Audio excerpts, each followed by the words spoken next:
I'm going to tell you a very brief story about the continuum hypothesis, which is one of the deep, unresolved problems in mathematics. So it concerns the question of infinities. We sort of have two broadly different kinds of infinities. There are the countable infinities, such as the integers. If you just count forever, you get a countable infinity. And then we have uncountable infinities. And the main example is the points on a line, which can be mapped to the real numbers. And between any 2 points on a line, no matter how close, you will find an infinite more number of points, no matter how small the increment. So that's a continuous infinity. And the question is whether there is any medium-sized infinities. It's like, so infinities are like t-shirts at the end of a conference. There are only extra large and extra small. There's no medium-sized t-shirts left. And we don't know the answer to that question. It was first posed by Leibniz in the 17th century, and it was taken up in a formal way by Georg Cantor, who founded set theory and really made this question explicit in his theory of transfinite numbers. And then it was given its current form by David Hilbert, who in 1900 decided to set the mathematical tone for the century with 23 unresolved problems.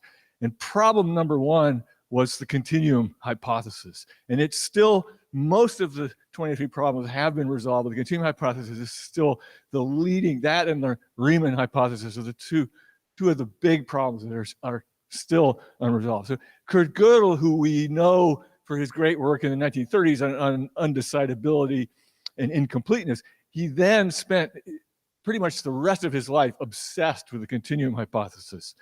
He explained what it was, that every infinite subset of the continuum has either the power of the set of integers of the whole continuum.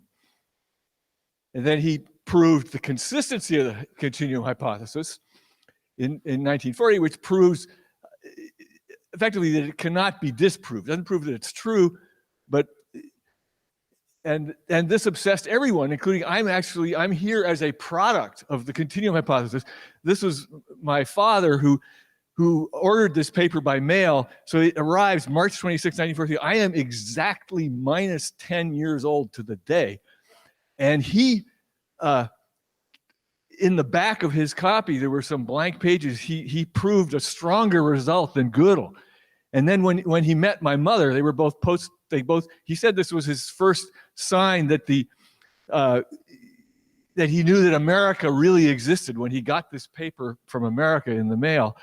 And then when he and my mom, when they went on their first date, he gave her this copy, which she kept, and then I inherited. And you know, that must have impressed her. She married him, and they had me. And it also obsessed Paul Cohen, who made the next great big breakthrough. Was he proved the independence, which is effectively proving that Gödel proved that it cannot be disproved. Cohen proved that it cannot be proved, yet it never proved that it's undecidable. It's a very interesting problem. So complete, and of course, it also obsessed Alan Turing, because it has fundamental connections to the whole theory of computation in a very deep way. So Alan Turing, this is the worst dark period of December 16th, 1941. The British supply ships. Britain is being embargoed by the Nazi U-boats, and the ships are being sunk, and Turing's supposed to be working on that. But what does he do? He also writes to Princeton, please send Gödel continuum hypothesis notes by mail. So he also gets a copy, and he doesn't solve it.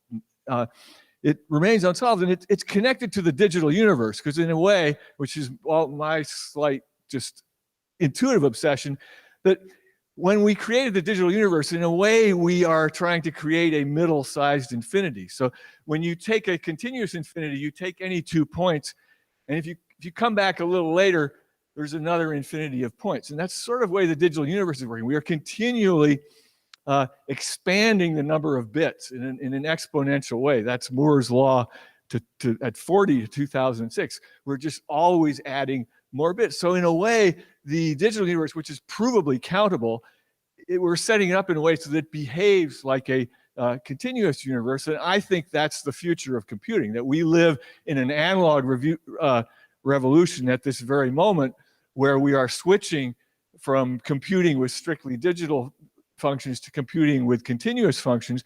And the point of analog computing, which I'm obsessed with, and don't get me started, but that it doesn't use algorithms. We just worship the algorithm. Everything has got to be an algorithm. But in analog computing, there are no algorithms. Everything happens at once. There are no time steps or sequences.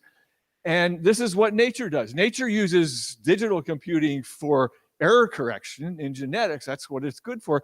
But it doesn't use digital computing for control systems. Control systems in nature are all analog.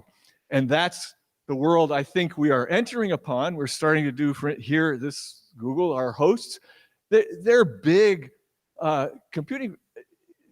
Is analog computing with continuous functions, pulse frequency coding. The complexity is in the topology of the network, not in the code itself.